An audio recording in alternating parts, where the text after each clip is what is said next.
1998 Nobel Prize Awards ceremony. We're your hosts, Mary and Elizabeth. Tonight's event features today's most brilliant minds. We will start our presentations with the Chemistry Award. Our three nominees for this award include Joseph Priestley, Antoine Lavoisier, and Carl Wilhelm Scheele. Each of these men have made discoveries dealing with oxygen. Each man will describe their discoveries, and our panel of judges will then make the final decision. First up is Joseph Priestley. Come on up, Joe. Thank you. Good evening, everyone. I am Joseph Priestley, an English chemist. Tonight, I am nominated for my discovery of oxygen in 1774. While in the service of the Earl of Shelburne, I conducted many experiments that led to my discovery. I set up a series of experiments in which I heated mercuric oxide with a burning lens. As a result, an extraordinary gas was given off. This air is of exalted nature. A candle burned in this air with an amazing strength of flame, and a bit of red-hot wood crackled and burned with a prodigious rapidity, exhibiting an appearance something like that of an iron glowing with a white heat, and throwing sparks in all directions. But to complete the proof of the superior quality of this air, I introduced a mouse into it, and in a quantity in which, had it been common air, it would have died in about a quarter of an hour. It lived at two different times, a whole hour, and was taken out quite vigorous. I would also like to take this time to make my stand on the phlogiston theory. I fully support this theory and believe it to be accurate and correct. Thank you, and good night.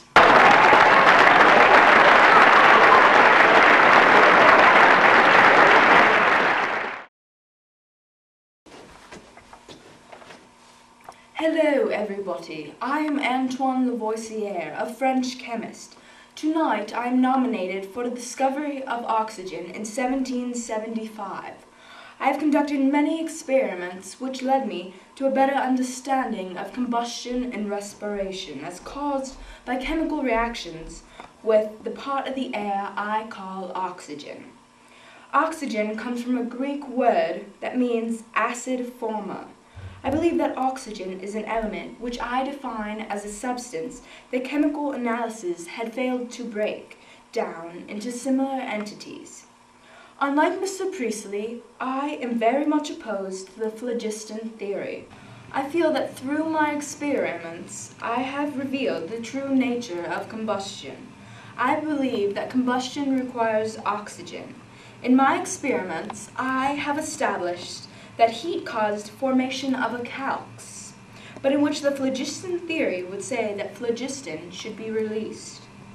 After stronger heating, the calx was reverted back to the original substances, which the doctrine of phlogiston would predict to be impossible.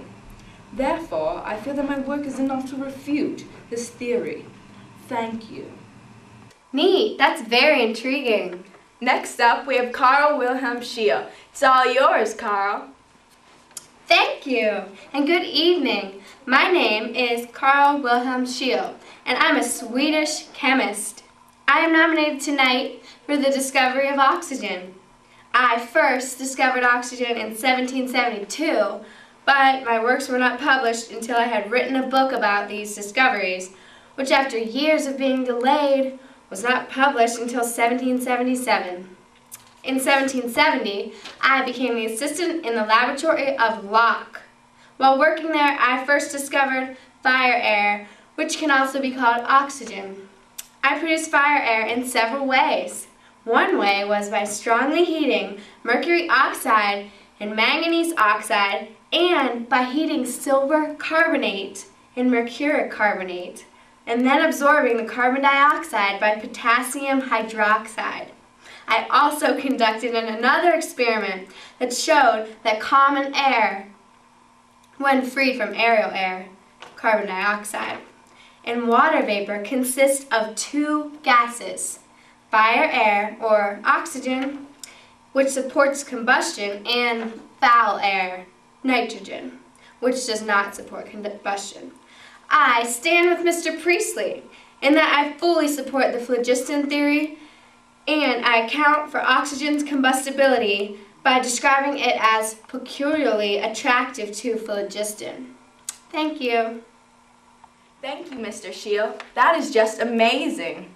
Our judges will now take a moment to discuss their I decision. think all of their arguments are convincing, yet some more than others. Because Priestley still supports the phlogiston theory after Lavoisier's important discovery, Priestley still fails to understand the true concept of what he has actually found. Yeah, Priestley's not open to these new, possibly more accurate ideas. Clearly, Lavoisier has proved that the phlogiston theory is incorrect. His results prove it to be impossible. Yes, they were all great discoveries. We can't forget about Scheele, though. He did discover oxygen. Yes, and we must give him some credit for that, but he still supports the phlogiston theory after all that Lavoisier has worked for.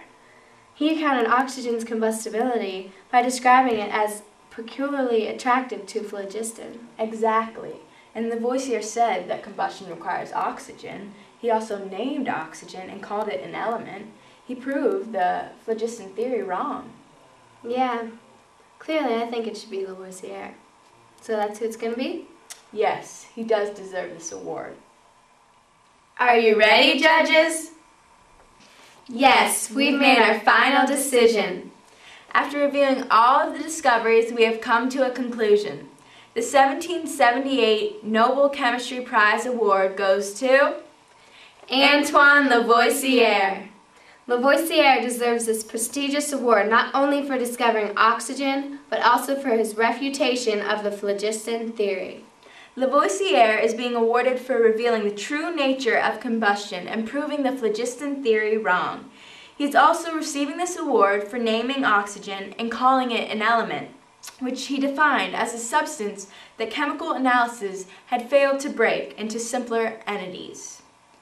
Congratulations, Mr. Antoine Lavoisier, our 1778 Nobel Chemistry Prize winner.